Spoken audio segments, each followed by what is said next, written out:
Broadway, honky tonks, delicious food, rooftop views, whiskey tastings, and yes, I even filled my own bottle straight from the barrel. We packed a lot into our trip to Nashville. We flew a velo nonstop from Lakeland, explored everything from Printer's Alley and the Gulch to some Nashville's best known bars, and found a few places you might not know about. What up? This is Poor Decisions with Scott. Let's head to Nashville. So here we are at the Lakeland Linder Airport, and security's up here on the right and baggage claims on the left. This is the little waiting area. They got a little snack bar as well that you can do before you board the plane. This is walking out on the runway. You can board the plane through the front or the back. They don't because it's a small airport. It's you know, they don't have any hubs there to physically get in there, so you got to walk on the runway. So Avelo Airlines started in Lakeland about a year ago, so 2025. I took the same flight back in June of last year, so it was pretty good. You end up here at the Nashville Airport, and you're in a little hub in the back, so you have to take a tram to the actual airport proper. Once you get off the tram, then you go up the escalator, and then you can claim your baggage. And here we are in Nashville. Our buddy Austin picked us up and took us back to his building. He's got a apartment on the 20th floor, a couple blocks away from Broadway, and you can see these beautiful, beautiful views. He was nice enough to get us a Airbnb down on the first floor, and it even had a piano. Once we got settled in, we decided to kick things off by going a couple blocks away from the craziness of Broadway to a place called Printer's Alley. Printer's Alley is one of the most historic streets in Nashville. Back in the early 1900s, this was the heart of Nashville's printing industry, with newspapers, publishers, and print shops lining the alley, which is where the name comes from. But during Prohibition, this became one of Nashville's hidden nightlife spots. Speakeasies, gambling rooms, and underground clubs kept the party going even when the alcohol was illegal. Over the years, it evolved into one of the city's most famous entertainment districts. So one of the places we went to on Printer's Alley was called Bourbon Street Blues and Boogie Bar. So as the name suggests, it's inspired by New Orleans, with live blues, soul, funk, R&B almost every night. This place has hosted some awesome musicians over the years, including B.B. King and James Brown. Even if you're not a huge blues fan, the energy inside makes it worth stopping in for a drink and some live music. We were fortunate enough to be able to go upstairs and watch a live band rehearse, so let's listen to them.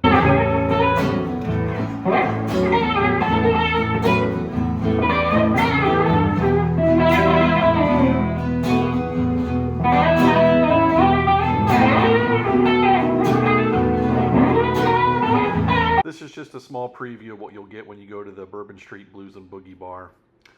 So overall, Printer's Alley is a really cool place. If you're visiting Nashville, definitely recommend spending at least one evening at Printer's Alley. Broadway's fun, but it's like stepping into a piece of Nashville history where live music has been part of the culture for generations. There's a karaoke bar, and there's a British pub that's underground that I highly recommend. Our next stop was 2nd Avenue, one of Nashville's oldest and most historic streets.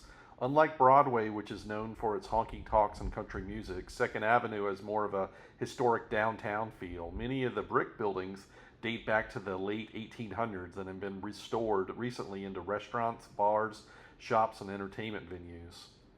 This area is 1 block away from the Cumberland River, making it one of the most original commercial districts that helped Nashville grow into the city it is today. So here we are at Big Shots, where we listened to some live music and got a $5 Jell-O shot. Cheers. We then decided to go around the corner at the end of Broadway, at the Cumberland River. The Cumberland River played a huge role in Nashville's early growth. Before highways and modern transportation, this was one of the city's major transportation routes, which is why so much of historic downtown Nashville developed right along the river. There's also the John Siegenthaler pedestrian bridge, which has been there since 1909. It originally carried streetcars and eventually cars across the Cumberland River, but today it's one of the best places to get a view of downtown Nashville and connect downtown Nashville with the east side of the Cumberland River. You'll also see Nissan Stadium, which is home of the Tennessee Titans. One of the coolest things about the part of Nashville is that you can leave Broadway, walk across the the bridge and basically be right at the stadium. The city is currently constructing a brand new stadium next door where the original stadium will be torn down. And if you're wondering what that giant red roller coaster looking thing is, I was wondering the same thing. It's actually not a roller coaster at all. It's a piece of public art called the Ghost Ballet for the East Bank Machine Works. It was installed in 2007 and is meant to represent the industrial history of Nashville's riverfront.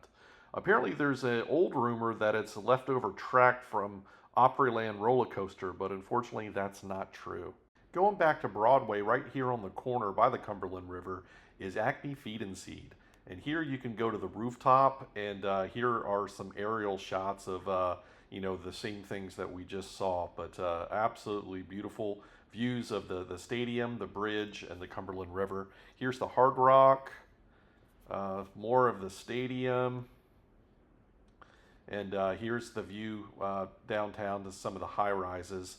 And you can see more of looking down the street of Broadway. Going back towards the bars of Broadway, I'm going to try to give you a quick overview of some of the ones that we went into. Here's Bootleggers, just stopped in for a quick drink. They had really cool decor there. I love the mason jar lamps and everything. Then Posties is Post Malone's bar that recently opened, so I had never been there before, so we kind of stopped in there to see everything that was going on. Very cool atmosphere, good live music, good drinks. And then one of the places that I like a lot is Kid Rock's. It's a 4-story bar. The first 2 stories are what you're seeing here. We're on the 2nd floor here, but they've got live music on every floor. It's different for each floor, but man, it is quite the atmosphere here. They put on hell of a shows here. And here they are singing and dancing on the bar, which is something I haven't seen in all the other times that I've been there. Yeah, so here's more images of the 1st and 2nd floor, and here's their rooftop. Amazing views all throughout the city. This is next door, Luke Bryan's, you can see from Kid Rock's as well. One of the things you will see a lot is a lot of party buses.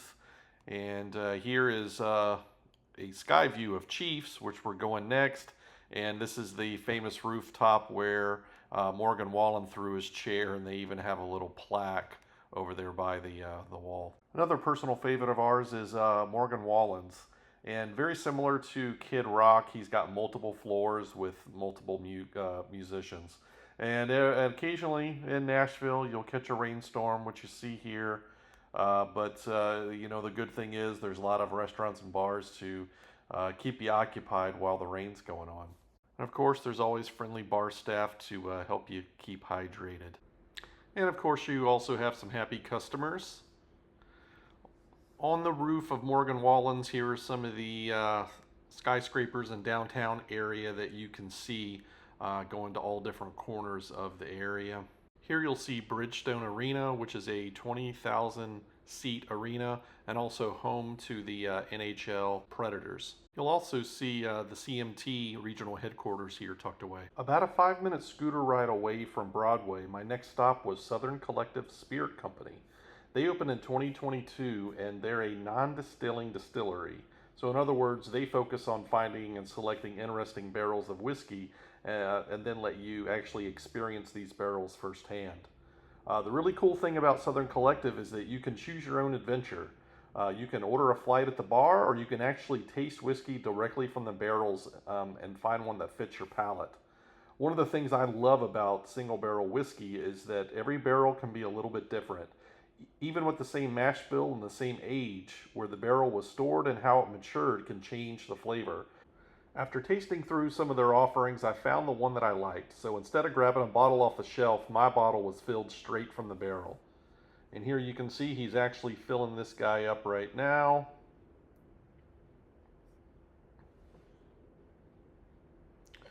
Getting it all the way to the top. And then now he's mixing up the wax. They've got various wax colors, and you can kind of mix and match what you would like. So they definitely had a lot of options here for the wax and dipping and everything. And then you'll see what this one looks like, because mine is multicolored as well as most of their Southern Collective bottles are. So here's the bottle, beautiful, beautiful bottle. And this is Scott's Pour Decision Rye, and I'll be doing a review on that soon. I also picked up one of their decorative boxes. I want to say it was about $7 or $8, made of all wood. It allows your bottle to fit real nicely in there. This was my first time taking a bottle home on a flight, so they offer this bubble wrap packaging that your bottle can go in, and they blow it up real nice so you can put it in your luggage so it will not get damaged on the way. I've done plenty of distillery tastings, but this one was a little different. I got to taste directly from the barrels, pick the whiskey I like, and leave Nashville with a custom bottle filled straight from that barrel. This is an awesome custom souvenir, and like I said, I'll be doing a review on this in an upcoming video. Hey, it's Scott. If you're enjoying the video, do me a favor and hit the like button. Make sure to subscribe to Poor Decisions with Scott, and I'll be sure to get you more fun travel, whiskey tasting, distillery tours, and any other shenanigans I can get into. So make sure you make it a Poor Decision. Enjoy the video. The next area we explored was called the Gulch. It's just another short scooter ride south of downtown Nashville. The Gulch was once a major railroad yard with its history stretching back to before the Civil War. After World War II, the area declined and remained largely underdeveloped for decades. Starting in the early 2000s, major redevelopment completed and transformed it into the neighborhood you see today. Walking through the Gulch, we stopped at Noble Park, a small green space surrounded by some of the neighborhood's newer development, including the W Hotel Nashville. The W is a great example how upscale the Gulch has become, and nearby is one of Nashville's most photographed spots, the famous Wings mural by artist Kelsey Montague, where you can actually step into the artwork. We then made our way over to the Thompson Nashville, another hotel right in the heart of the Gulch. The hotel opened in 2016 and is one of the biggest reasons to stop here is what's waiting upstairs. The rooftop is called LA Jackson, and even if you're not staying at the Thompson, this is a place I recommend for checking out for the view alone. LA Jackson sits on the top floor of the Thompson and has both indoor and outdoor areas. The bar specializes in craft cocktails, local and regional beers, and shareable food with DJs on the weekends. This was probably one of my favorite views of Nashville the entire trip. From up here, you really get a sense of how much Nashville has grown. You're looking at areas across the Gulch towards downtown, so you get this mixture of new development in the foreground and downtown Nashville and the storyline behind it. This is another reason why I think it's worth getting away from Broadway when you visit Nashville.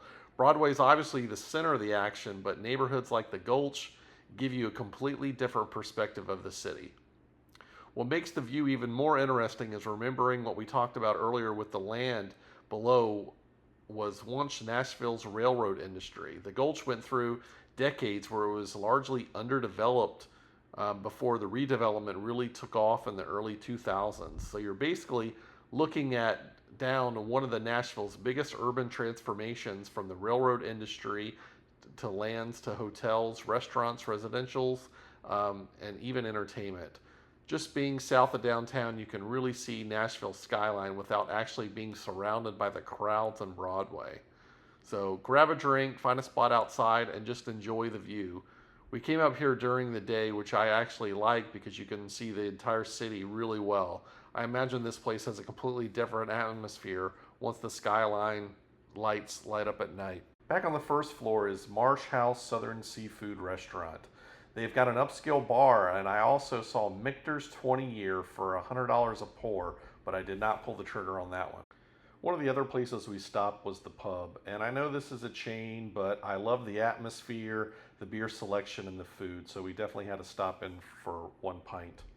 For lunch, we stopped at the Peg Leg Porker. It's a family-owned barbecue restaurant that opened in the Gulch in 2013. It's become one of Nashville's best-known barbecue spots. The restaurant was founded by pitmaster Corey Bringle, who had lost his leg to cancer, unfortunately, when he was a teenager. So yeah, there's really a story behind the name Peg Leg Porker.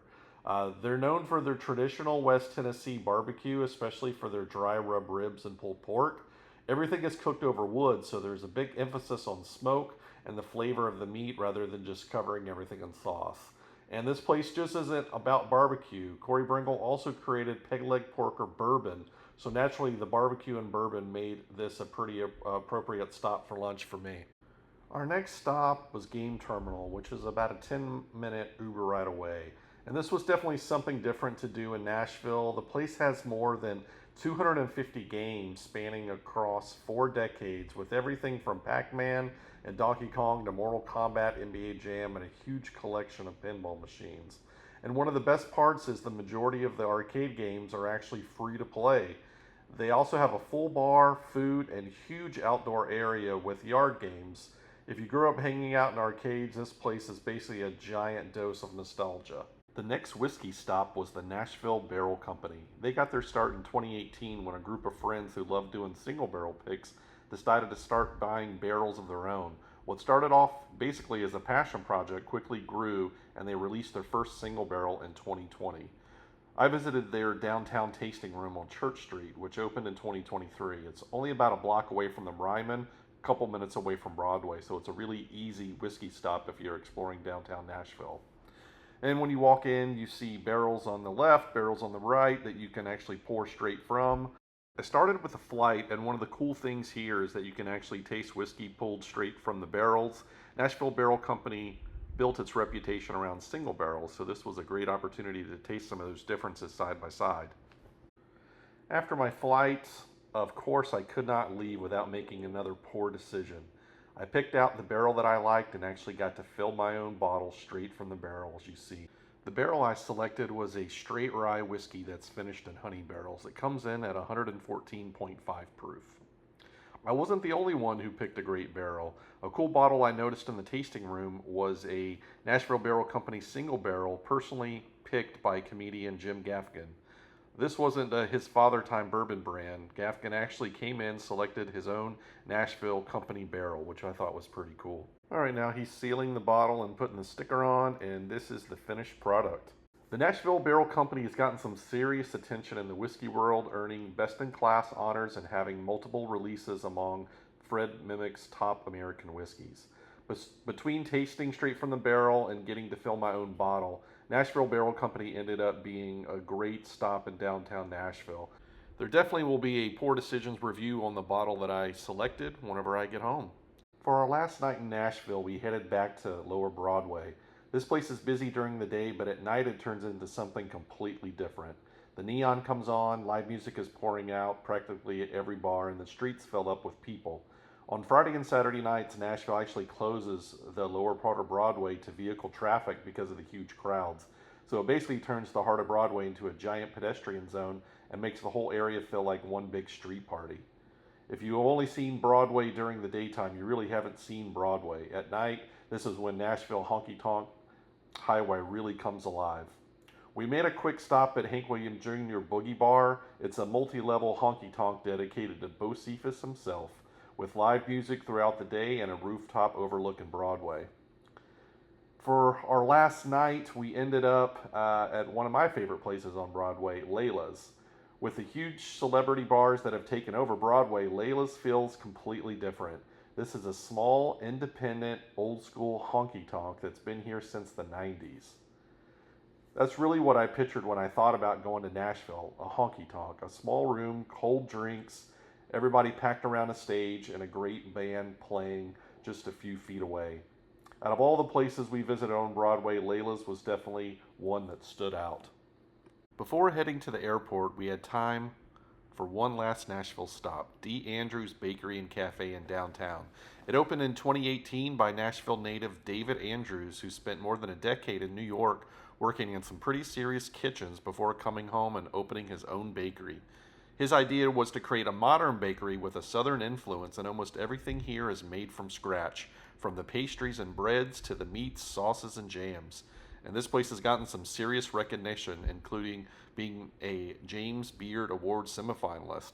So after a few days of whiskey, delicious food, and honky tonks, probably more than a few poor decisions, breakfast at D. Andrews was greatly needed before heading to the airport. And just like that, our Nashville trip was coming to an end.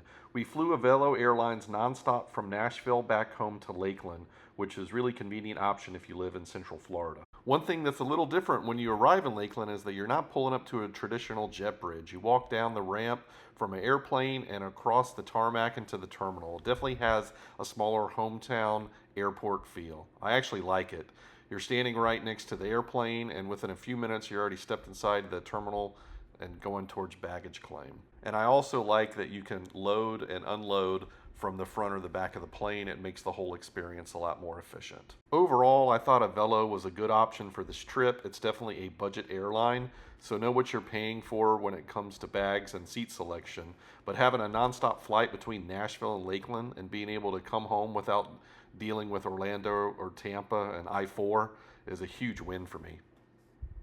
Another nice addition to the Lakeland Airport is Sora Eatery. It's located upstairs overlooking the runway. It's a locally grown concept specializing in Asian American fusion with everything from Korean-inspired crispy rice bowls to smash burgers, plus coffee, craft cocktails, beer, and wine. Definitely a great way to start or end your flight.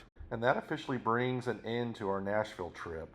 We packed a lot into this trip: Broadway, Printer's Alley, the Gulch, some great food, plenty of live music, and of course, more than a few whiskey stops and poor decisions along the way. Nashville definitely gave us a good reason to come back. Cheers till next time. Be sure to like and subscribe.